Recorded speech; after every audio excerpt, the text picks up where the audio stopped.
স্বাগতম। আপনি শুনছেন জেন মাইন্ড, বিগিনার্স মাইন্ড, সুনন্দী সুজুকি রশির লেখা এক অনন্য জেন ধ্যান ও মননশীলতার গ্রন্থ। এই বইয়ে শেখানো হয়েছে কিভাবে আমরা আমাদের মনকে খালি রাখতে পারি, যেন প্রতিটি মুহূর্তে নতুনভাবে জীবনকে উপলব্ধি করতে পারি। একজন শিক্ষানবিশের মতো মানসিকতা, অর্থাৎ যিনি কিছু জানেন না বলে মনে করেন তিনি প্রকৃত বোদ্ধা হতে পারেন। এই অডিও সিরিজে প্রতিটি ছোট ছোট অধ্যায়ের মাধ্যমে আমরা ধীরে ধীরে প্রবেশ করব জেন দর্শনের গভীরে। শ্বাসের প্রতি সচেতনতা, সঠিক ভঙ্গি, আত্মসমর্পণ এবং প্রতিদিনের জীবনে জেন প্রয়োগ করার সরল অথচ গভীর পদ্ধতি। মন শান্ত করতে চান, নিজের ভিতরের সত্যকে খুঁজে পেতে চান, তাহলে চলুন একসাথে যাত্রা শুরু করি জেন মন ও শিক্ষানবিশ মনের পথে। অধ্যায় 1, শুরুতে কিছু না জানার মানসিকতা। জেন মন মানে হচ্ছে খালি মন, নবাগত মন। এই মন হলো একেবারে খোলা, যেখানে সবকিছু গ্রহণ করার মতো জায়গা থাকে। এই মনেই প্রকৃত বোদ্ধা জন্ম নেয়। অধ্যায় 2, সঠিক ভঙ্গি, সঠিক মন। জেন চর্চায় শরীরের ভঙ্গি খুব গুরুত্বপূর্ণ। শরীর যদি স্থির থাকে, মনও স্থির হয়। সঠিক ভঙ্গি মানেই সঠিক মন। অধ্যায় 3, শ্বাস প্রশ্বাসের প্রতি সচেতনতা। জেন ধ্যানে সবচেয়ে গুরুত্বপূর্ণ হল শ্বাস প্রশ্বাস। ধীরে ধীরে শ্বাস নিন, ধীরে ছাড়ুন। এটাই আপনাকে বর্তমান মুহূর্তে টেনে আনে। অধ্যায় 4, কিছু না পাওয়ার ইচ্ছা। ধর্মচর্চা মানে কিছু পাওয়ার চেষ্টা নয়, বরং এটি হলো সবকিছুকে ছেড়ে দেওয়ার চর্চা। কিছু না চাওয়ার মানসিকতাই প্রকৃত জ্ঞান। অধ্যায় 5, অনুশীলনের অনুশীলন। আমরা যা করি তার মধ্যেই মন আছে। প্রতিদিন অনুশীলনের মাধ্যমেই জেন চর্চা হয়। অনুশীলনী লক্ষ্য, ফল নয়। অধ্যায় 6, কিছু না হওয়ার সাহস। আপনি যদি কিছু হবার চেষ্টা করেন, আপনি নিজেকে হারিয়ে ফেলবেন। আপনি যেই হন না কেন, সেটিই যথেষ্ট। কিছু না হওয়াও একটি সাহসিকতা। অধ্যায় 7, ধ্যানের মানে কি? ধ্যান মানে নিজেকে পুরোপুরি গ্রহণ করা।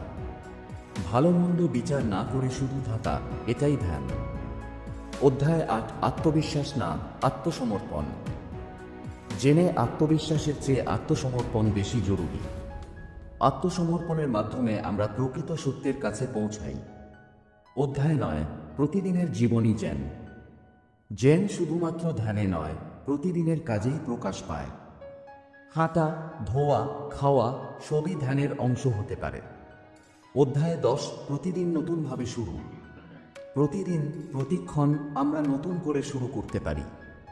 নতুন চোখে দেখা, নতুন মন নিয়ে থাকা, এটাই জেন। আপনি শুনছেন Zen mind, beginner's mind Bangla audio book series. জীবনের জটিলতা থেকে সরে এসে এক সরল, গভীর চিন্তার জগতে প্রবেশ করতে চাইলে এই বইটি আপনার জন্য। নতুন নতুন অধ্যায় পেতে অবশ্যই সাবস্ক্রাইব করুন আমাদের চ্যানেলটি এবং লাইক, শেয়ার করে অন্যদেরও জানান এই মানসিক শান্তির পথের কথা। চলুন এখন আমরা শুনে নিই পরবর্তী অধ্যায়গুলো। অধ্যায় 11, চর্চাই আত্মা। ধ্যান শুধু একটি অভ্যাস নয়, এটি জীবনের আত্মা। প্রতিদিনকার চর্চাই আমাদের মনকে নির্মল রাখে, ঠিক যেমন জলে প্রতিবিন্দু স্পষ্ট হয়। অধ্যায় 12, ছেড়ে দেওয়ার সাহস। আসক্তি, ভয়, চিন্তা সবকিছু ছেড়ে দিন। জেনে শেখানো হয় যা কিছু ধরে রাখি তাই আমাদের কষ্ট দেয়। ছেড়ে দেওয়াতেই শান্তি। অধ্যায় 13, নির্জনতা নয়, সম্পূর্ণ উপস্থিতি। জেন মানে নিঃসঙ্গতা নয়, বরং যে যেখানে আছে সেখানে সম্পূর্ণভাবে থাকা। পরিবারের মাঝে থেকেও আপনি জেনে থাকতে পারেন। অধ্যায় 14, কোনো কিছু না বলে সব বলা। শব্দের বাইরে এক শান্ত জ্ঞান আছে। জেনে শব্দ নয়, নিঃশব্দই বড় শিক্ষক। ধ্যান সেই নিঃশব্দ ভাষা। অধ্যায় 15, অনিশ্চয়তাই পথ। জীবনে নিশ্চয়তা নেই, এটাই নিশ্চিত। জেনে শেখায় অনিশ্চয়তা মেনে নেওয়া মানে জীবনের সঙ্গে তাল মেলানো। অধ্যায় 16, মন খালি রাখুন। একটি পূর্ণ কাপের মধ্যে কিছু ঢালা যায় না, তেমনি পূর্ণ মনের মধ্যে কিছু শেখা যায় না। খালি মনই শিক্ষার মূল। অধ্যায় 17, প্রতিটি মুহূর্তই সম্পূর্ণ। আমরা ভবিষ্যতের কথা ভেবে বর্তমান হারিয়ে ফেলি, অথচ এই মুহূর্তেই সব আছে। জেন হলো সেই মুহূর্তকে পুরোপুরি বাঁচা। অধ্যায় 18, মন ভালো না খারাপ এই বিচার নয়। ধ্যানে মন কখনো ছুটে যায়, কখনো স্থির হয়, কিন্তু জেনে বিচার নেই। শুধু দেখুন, বুঝুন, থাকুন। অধ্যায় 19, ধ্যান মানে সংগ্রাম নয়। অনেকেই মনে করেন ধ্যান মানে কঠোর সাধনা, কিন্তু আসলে এটা বিশ্রাম। আপনি যেমন আছেন ঠিক তেমন থাকাই ধ্যান। অধ্যায় 20, প্রতিদিন নতুন জন্ম। জেন চর্চায় প্রতিদিনই এক নবজন্ম। পুরনো চিন্তা, পুরনো ব্যর্থতা ঝেড়ে ফেলে নতুন মন নিয়ে প্রতিটি দিন শুরু করুন। অধ্যায় 21, প্রত্যেক মুহূর্তেই আপনি নিজে। জেন শেখায় অন্য কারো মতো হবার দরকার নেই। প্রত্যেক মুহূর্তেই আপনি স্বতন্ত্র, পূর্ণ এবং যথেষ্ট। অধ্যায় 22, অকারণে শান্ত থাকা। শান্ত থাকতে কোনো কারণের দরকার হয় না। শুধু চুপচাপ বসে থাকা, শ্বাস নেওয়া, তাকানো, এতেই গভীর শান্তি লুকিয়ে আছে। অধ্যায় 23, ছোট কাজ, গভীর মন। জেন মনে করে ছোট কাজও মহৎ হতে পারে যদি মন সম্পূর্ণভাবে থাকে। থালা ধোয়া, ঘর গুছানো, সবকিছুই ধ্যান। অধ্যায় 24, আশা নয়, উপস্থিতি। আশা মানে ভবিষ্যতের দিকে তাকানো।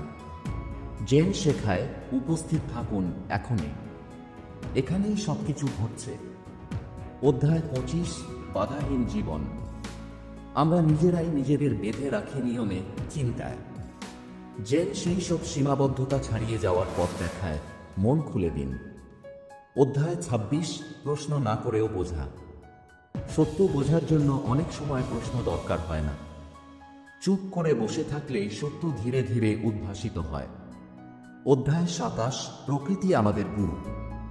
গাছ, নদী, বাতাস সবই আমাদের শেখায় কিভাবে সহজে ও শান্তভাবে থাকা যায়। প্রকৃতির মধ্যে জ্ঞান লুকিয়ে আছে। অধ্যায় 28, প্রতিক্রিয়া নয়, গ্রহণযোগ্যতা। কোনো ঘটনার প্রতিক্রিয়া না দিয়ে শুধু তাকে গ্রহণ করা, এটাই জ্ঞান চর্চার অন্তর। প্রতিক্রিয়া কমালে মন স্থির হয়। অধ্যায় 29, নীরবতা শক্তি। নীরবতা কোনো শূন্যতা নয়, বরং এক গভীর শক্তি। সেই নীরবতার মধ্যে আমাদের প্রকৃত আমি ধরা দেয়। অধ্যায় 30, ভাবনা এলেও ভয় নেই। ধ্যানে ভাবনা আসবেই, কিন্তু ভাবনা এলেই ভয় পাওয়ার কিছু নেই। শুধু লক্ষ্য করুন, জেনে দিন, এটাই যথেষ্ট। অধ্যায় 31, অনুভব করার আগে বোঝা নয়। জেনে শেখায় যা অনুভব করা যায় তাই বোঝা যায়।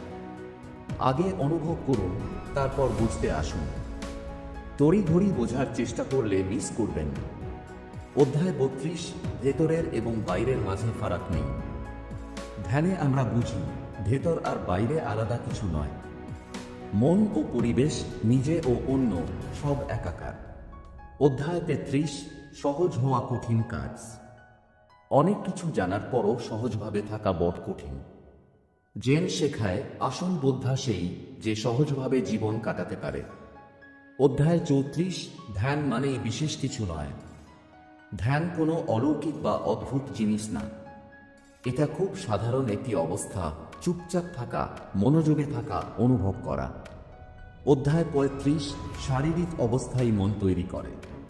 আপনি যেভাবে বসেন, দাঁড়ান বা হাঁটেন, তাই আপনার মনের অবস্থা গড়ে তোলে। শরীর আর মন আলাদা নয়। অধ্যায় 36, বুদ্ধিমত্তার চেয়ে নীরবতা বড়। বেশি কথা বলা বা যুক্তি করাই বোঝায় না আপনি বোঝেন। অনেক সময় চুপচাপ থাকাই প্রকৃত উপলব্ধির প্রকাশ। অধ্যায় 37, সংকোচ নয়, বিস্তার। মন যদি সংকুচিত থাকে, কিছুই ঢুকবে না। জেন শেখায় মনকে প্রসারিত করুন, সীমাবদ্ধতা ছাড়ুন। অধ্যায় 38, ফলের আশা বাদ দিন। ধ্যান বা জেন চর্চার ফল পাওয়ার আশায় করলে আপনি কখনোই তা পাবেন না। শুধু চর্চা করুন, ফল নিজে আসবে। অধ্যায় 39, অস্থিরতাই শিক্ষক। মন যদি অস্থির হয়, ভয় পাবেন না, বরং তাকেই শিক্ষক করে তুলুন। অস্থিরতাই শেখায় কিভাবে স্থির হতে হয়। অধ্যায় 40, প্রতিটি পদক্ষেপেই মুক্তি।